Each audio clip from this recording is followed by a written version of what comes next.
Elm Tree, and then at Jones's, turn left or whatever. And you'll remember this, Zach. The first 3 times I tried to visit your parents, I got lost. Yeah.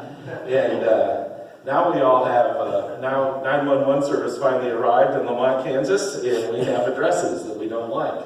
I was 425 Main Street, Lamont, Kansas, and now I'm 2726, 349th Street, and it's just crazy. But anyway. Secondly, I felt at home when I drove into town. I did not realize this.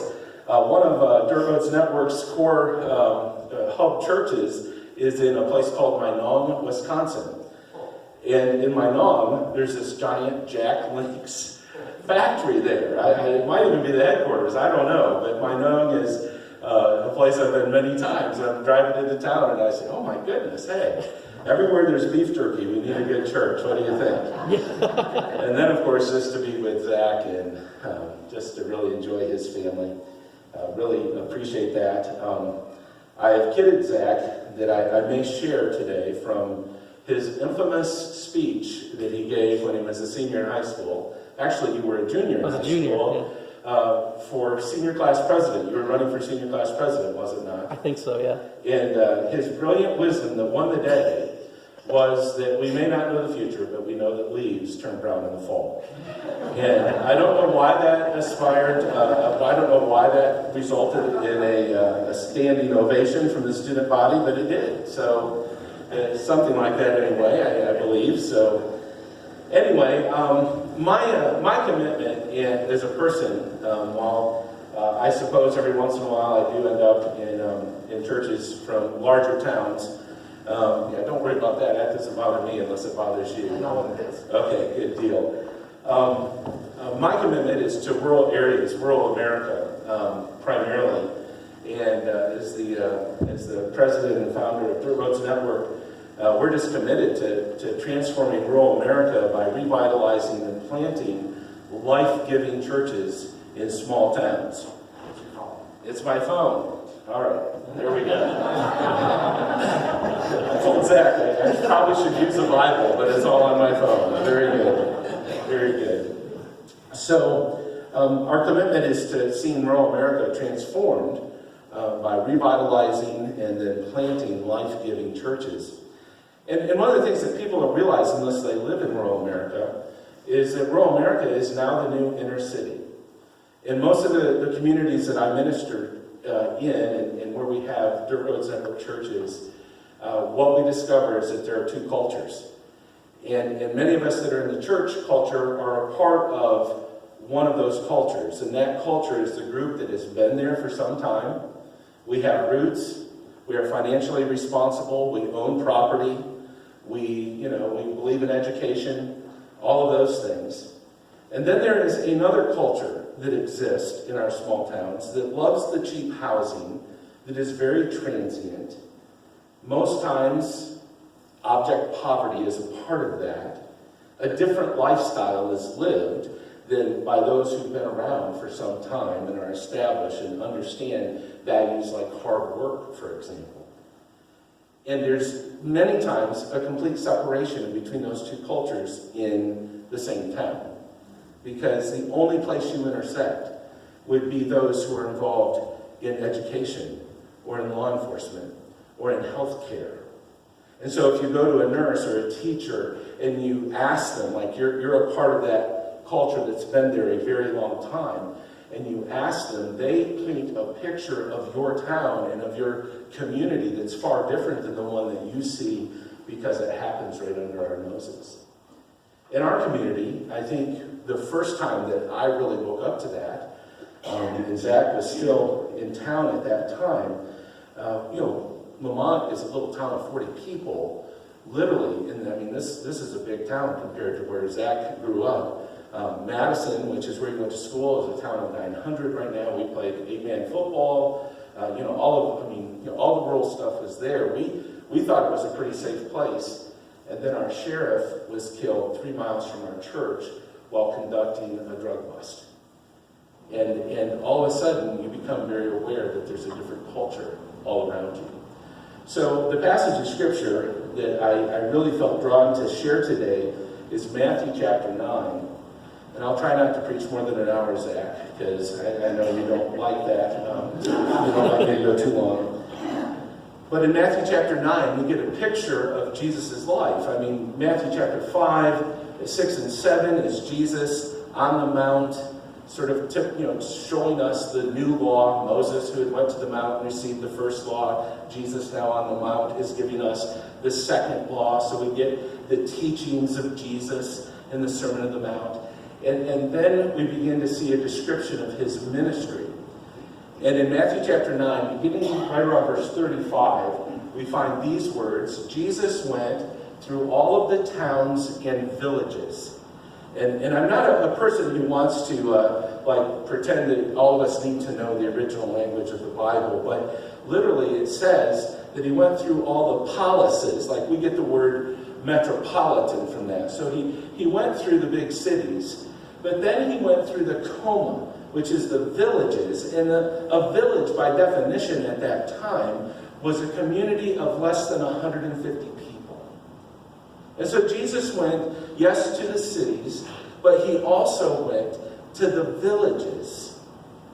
And one of the things that I think we have to recognize, and you will know this better than like if I was preaching in Sioux Falls or something like that, is that there's this bias against rural people even in the church world.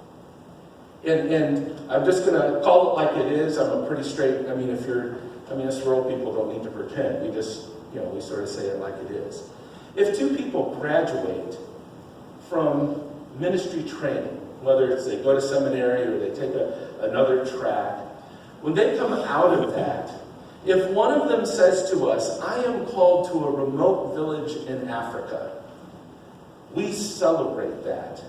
In some cases, we'll put their picture on a little postcard, and we'll give them money and pray for them and send them off with all of our support, thinking of them as spiritual heroes, which they are.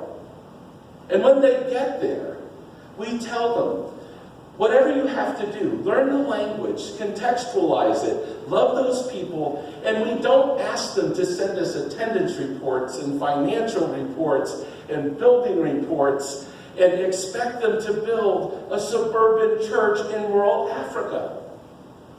And when they come back, if they have a machete in their hand and tell us a few stories about transformation, we say there is a spiritual hero.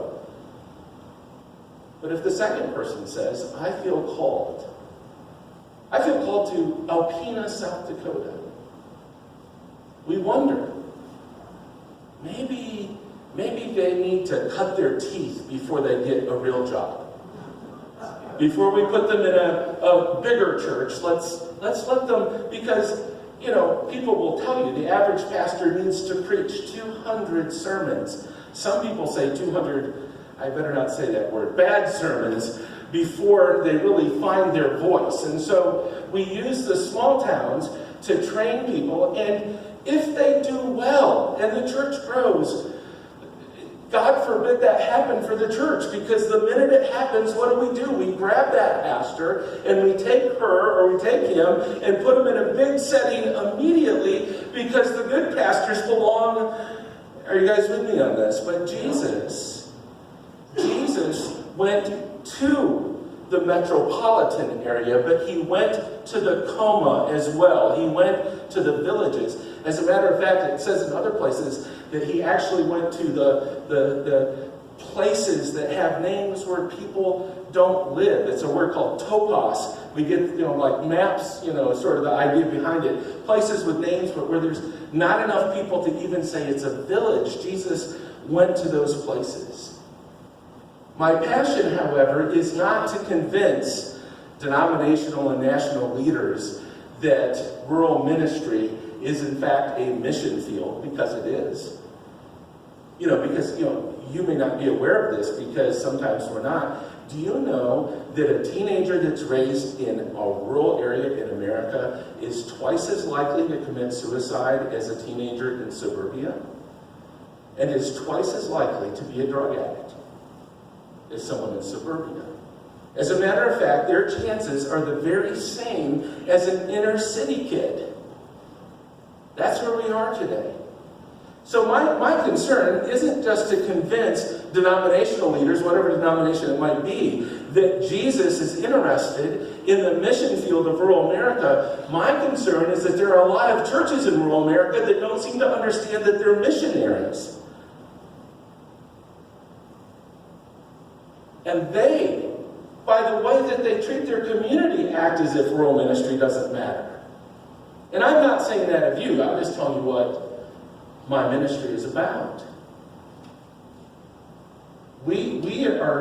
There's no county in America where more than 30% of the people in that county are Bible-believing Christians. So I don't know what the stats are here. In South Dakota, it's usually right around 20%. And so you are missionaries, and you join Jesus in going to, yes, the palace, but also to the home. And then his message, if you will read it, he proclaims the good news of the kingdom, and he heals their diseases. There are some folks who preach a gospel that just is about the gospel, just about the Bible. It doesn't minister to the whole person. Jesus ministers to the whole person. He heals the sick. He sees the physical needs. He sees the poverty in rural areas and addresses those needs and understands that the gospel is more than just preaching. It is more than just teaching. It is a full gospel. And while I'm not a United Methodist, we have a similar father, John Wesley, who believed that there's no such thing as just holiness. There's social holiness, that true Christians change the culture. In his day, it was by fighting slavery and child labor and things that definitely were causing poverty and the oppression of the poor. And he saw that as Jesus' work. And so Jesus, he values the villages, and he presents to them a full gospel that both heals the sick and then gives them eternal life as they proclaim the word of God. And then the next verse, if you're reading along, I mean, this is just like a prescription for people who are interested in rural ministry.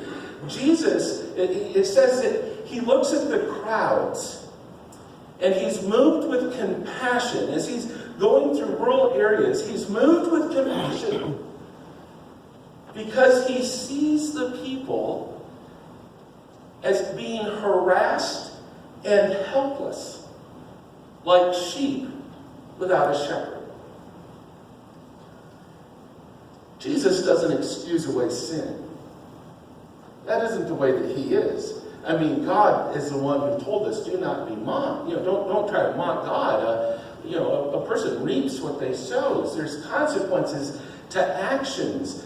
But when Jesus looks at that other culture, that culture that is dealing with drugs, that doesn't understand the value of hard work, that is living off the government, whatever pejorative thing that you want to say about it, Jesus doesn't judge them. He doesn't excuse them, but he doesn't judge them. He sees the real problem. He says, these people do not have the shepherd. And in a rural area, you know this.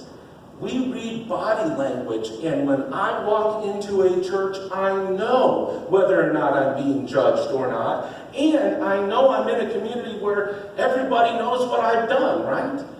I remember the first time I realized in Madison, Kansas, that they publish everyone who gets a speeding ticket in the paper. I mean, I grew up in Lansing, Michigan, and pastored in Akron, Ohio. I mean, that seemed bizarre to me that I could tell whether or not Zach had been speeding or not. We know everything about everybody.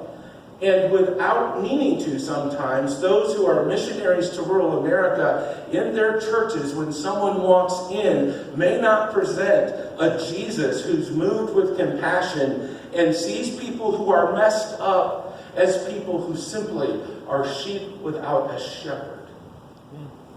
And instead sees them as people that perhaps deserve the situation they're in, and I'm not sure they belong here anyway. And so if I'm going to join Jesus, are you guys with me on this? If I'm going to join Jesus in caring about the coma, caring about the villages, caring about the small places, one of the things I have to do is let go of a judgmental attitude and get to the point where I am moved with compassion for those folks who are my neighbors and friends and those around me that I see that are really jacked up, and understand that they have a spiritual need. It's what Jesus says next that we miss, because the way that it is interpreted into English makes it too soft. Here's what he says, and I'll try to hold this up here so this doesn't go off. He sees these people as harassed and helpless. And verse 37 of Matthew 9 says, "Then he said to his disciples, the harvest," I love the fact that he uses like agrarian language here, okay? He may go to the town, but he's going to talk country, okay? So he says, the harvest is plentiful, but the workers are few. Ask the Lord of the harvest, therefore, to send out workers into the agra, into the harvest field. That sounds really nice. Send out workers into the harvest field. But if you look at the passage and you study it from like you pretended you went to seminary, and all you really need is a good commentary to get to this. But Jesus, in that emotional state that he is in, he's moved, literally that means like it's a gut reaction that's happening within Jesus as he looks at the crowds. What he literally says is, pray that the Lord of the harvest will cast out workers into the harvest field. The word is a little word, it's ekbalo, and it's only used in other places to describe what happens when Jesus drives out demons from a person. He casts them out. And so Jesus, in that emotional moment, is saying, this need of people without a shepherd, these people who are harassed and helpless on the countryside, that is so important. Pray that the Lord of the harvest will get the missionaries that should be out there, and with the force that Jesus cast demons out of people, cast them out into the harvest field. That's how strongly God feels about those who are our neighbors and friends in the coma, in the countryside, in the villages. He takes it seriously. If you were to read this account over in the book of Mark, the very next thing that happens is he grabs 72 people that are following him, and he says to them, go out into the villages. It doesn't say go. He doesn't even, maybe they needed to cut their teeth. They weren't ready for city ministry. So he says, go out to the villages. And gives them directions. Don't take a person with you. Just go. Find a person of peace that will receive you in that community and will take care of you while you minister to that community. And so my message to you today, and Zach, I'll even go a little short so that they can say this was a really good sermon, because the shorter the better, right? I've told you that, right? I mean, I have told you that. The more you prepare, the shorter you can be. But anyway, my message to you today, and to my wonderful friend Zach, is that you are in a mission field. And that if you will listen closely enough to Jesus, you will discover that his desire for you is for you to be cast out into the coma, into the countryside, into the village that you're in as missionaries. And who cares whether or not national figures or denominational figures or anyone cares about a place like Alpena or Minong or Lamont or wherever. Who cares? Jesus cares. And that's all that really matters. And he wants me, and he wants you to be his missionary in the place that you are. Amen. And so blessings on you today. And may you be missionaries right here. Thank you for having me come today. Amen.